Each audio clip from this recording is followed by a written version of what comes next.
Okay, we're going to look at Job chapter 38, a few verses real quick, just to spark your interest further. Hast thou entered into the treasures of the snow, or hast thou seen the treasures of the hail, which I have reserved against the time of trouble, against the day of battle and war? By what way is the light parted, which scattereth the east wind upon the earth? Now remember, I told you to retain the association as Israel being the northern kingdom, and that we were going to go into more detail about this north association. Okay?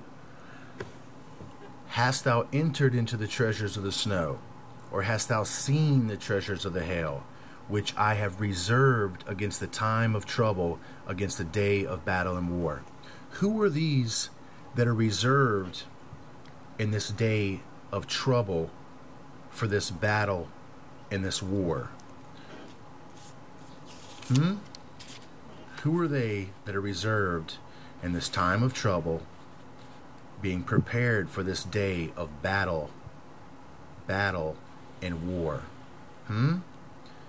Now it's telling you a specific locational key. It's talking about this snow. It's talking about this hail. And we'll see further that they're going to be associated as coming out of the north. Now I want you to all right now think about the North Pole. Yep, exactly right. Begin to start thinking about the legends that we've already talked a little bit about. Admiral Byrd, what he supposedly had come in contact with at the North Pole, a hollow entrance into the earth, and that there were these Pleiadian-like Nordic beings down there.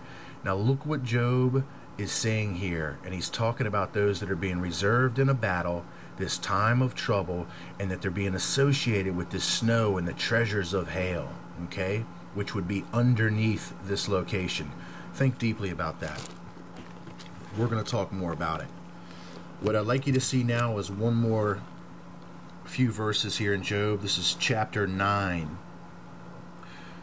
Which alone spreadeth out the heavens, and treadeth upon the waves of the sea, which maketh Arcturus, Orion, Pleiades, and the chambers of the south, which doeth great things past finding out, yea, in wonders without number.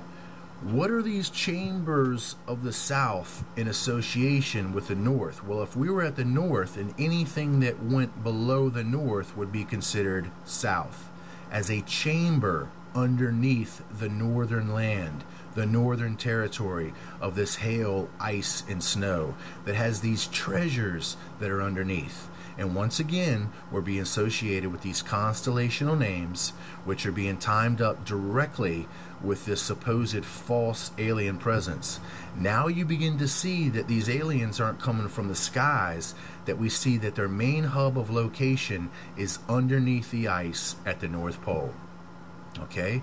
But yes, they have many bases, many places, and you have no idea how many great things they have been doing, friends. Think very deep. Okay, so we have provided much scriptural support, which is going to associate the Pleiades in direct association with the exaltation of Israel, this unicorn.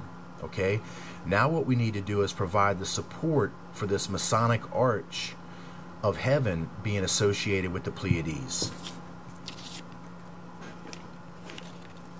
And I was going to show this to you guys later, but I think that a lot of you are beginning to see what's happening here.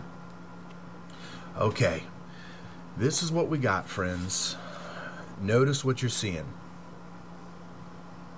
The same thing. The same pillars. This is going to be associated with Israel. Same pillars. We've got the same Freemasonic arch, which stands for strength. And now we have these 7 stars, Pleiades, which is exalting the return of the gods.